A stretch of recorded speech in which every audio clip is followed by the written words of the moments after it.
High বন্ধুরা, নমস্কার। আমি অপর্ণা দাস। সকলে কেমন আছো? আশা করি সকলে ভালো আছো। আমিও ভালো আছি। আজকের কাতলা মাছ নিয়ে এসেছি বাজার থেকে। এবার মনে মনে ভাবছি কাতলা মাছটা কেমন হবে, কিন্তু ধুয়ে দেখছি কাতলা মাছটা খুবই ভালো। তাই মাথায় আসলো তাহলে আজকে একটু শস্য পোস্ত দিয়েই কাতলা মাছটা বেশ সুন্দর করে হালকা পাতলা করে ঝোল করি। যেমন ভাবলাম তেমনই করতে শুরু করে দিলাম।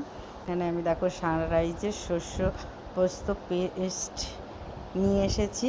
এই দেখো এই পেস্টটা একটা বাটিতে ঢেলে নিলাম। পরিমাণ মতন হলুদ দিয়ে দিলাম, লবণ দিয়ে দিলাম, আর রং করার জন্য কাশ্মীরি লঙ্কার গুঁড়ো দিয়ে এতে জল মিশিয়ে বেশ সুন্দর করে পেস্টটা আধা ঘন্টা মতন তৈরি করে রেখে দিলাম।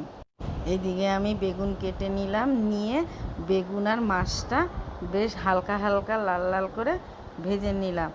এবার তেল দিয়ে দিলাম। তেলের মধ্যে একটু মেথি আর জিরে, শুকনো লঙ্কা, তেজপাতা দিয়ে দিলাম। দিয়ে যেই তেল ফোড়নটা হয়ে গেল, সুগন্ধ বেরোলো, সঙ্গে সঙ্গে পেস্টটা দিয়ে দিলাম। পেস্ট করে রেখেছিলাম যে মশলাটা, এবার মশলাটা দিয়ে বেশ টকবক করে ফুটে উঠলো। তখন আমি ভেজে রেখেছিলাম মাছ আর বেগুন, সেটা দিয়ে দিলাম। দিয়ে এবার আমি ঢাকা দিয়ে দিলাম। 5 মিনিট পরে ফিরে এসে দেখছি বেশ এতটা সুন্দর ফুটে গেছে এবং বেগুনটাও আরও সেদ্ধ হয়ে গেছে, মাছটাও সুন্দর হয়ে গেছে। ভাবলাম আর 2 মিনিট ঢেকে রাখি। এবার আরও 2 মিনিট ঢেকে রাখলাম। 2 মিনিট ঢেকে রাখার পরে দেখো একদম কালারের পরিবর্তন হয়ে গেছে।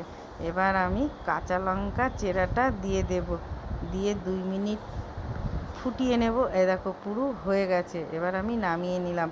আমার তৈরি হয়ে গেল শস্য পোস্ত দিয়ে কাতলা মাছ বেগুন দিয়ে হালকা পাতলা ঝোল। দেখতে কি অপূর্ব হয়েছে, কিন্তু এটা নামানোর আগে না আমি একটু কাঁচা সর্ষের তেল দিয়েছি, সেটা আমি দেখাতেই ভুলে গেছি। টাটা বন্ধুরা, খুব ভালো থেকো, সুস্থ থেকো।